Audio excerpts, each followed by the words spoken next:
A man was out walking one day and went by a retirement home. As he passed the front lawn, he saw 9 old ladies basking in the sun in lounge chairs.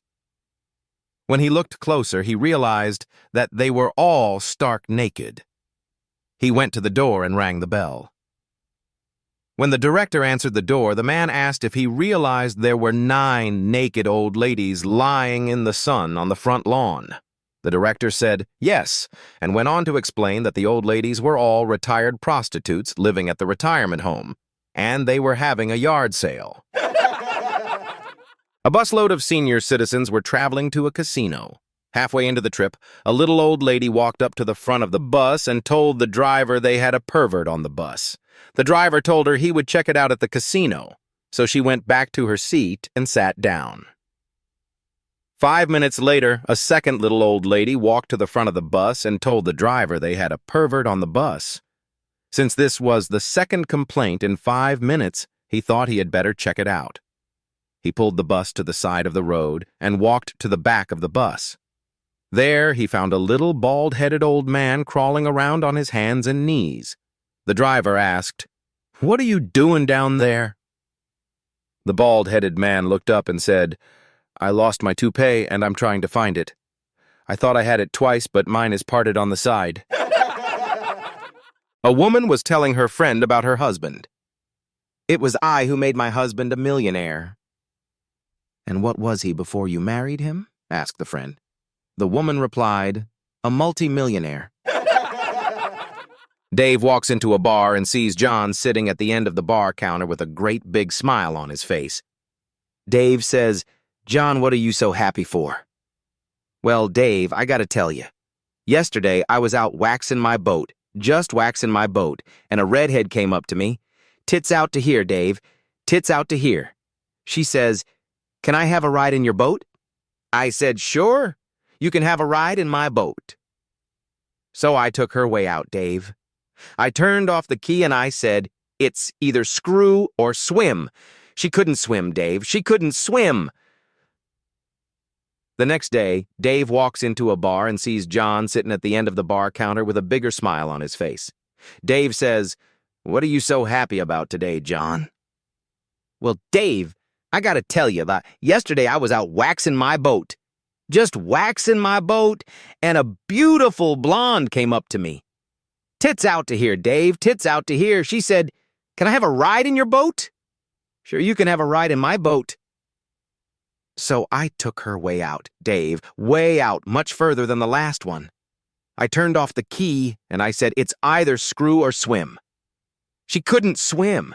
Dave, she couldn't swim. A couple days pass and Dave walks into a bar and sees John down there crying over a beer.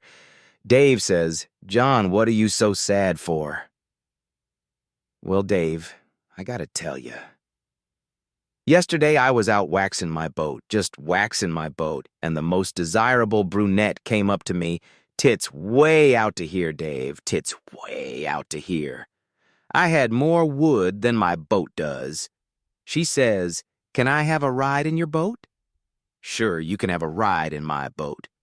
So I took her way out, Dave, way, way out, much further than the last 2.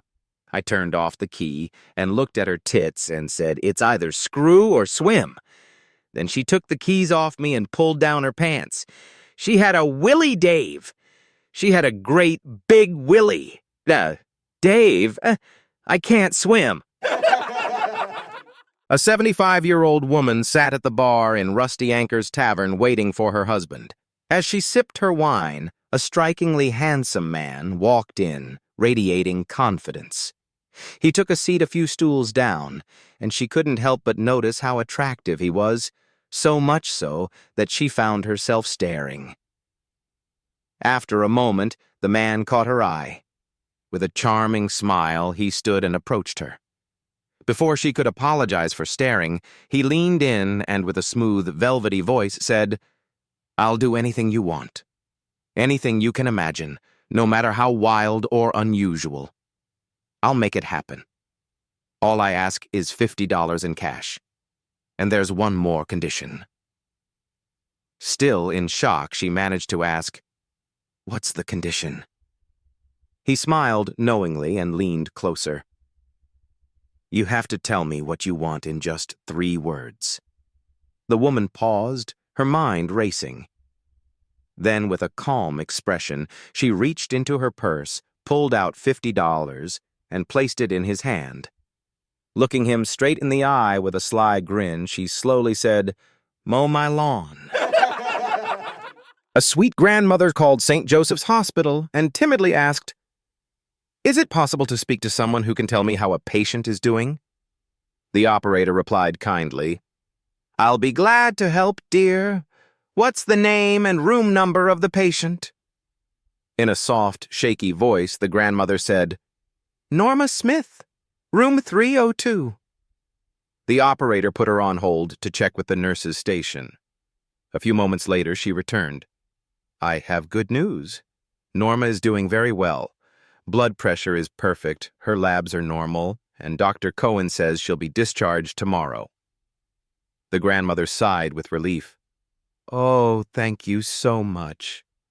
God bless you for your kindness and the good news." The operator, smiling, asked, "Is Norma your daughter?" And the grandmother replied, "No, I'm Norma Smith in room 302. No one tells me."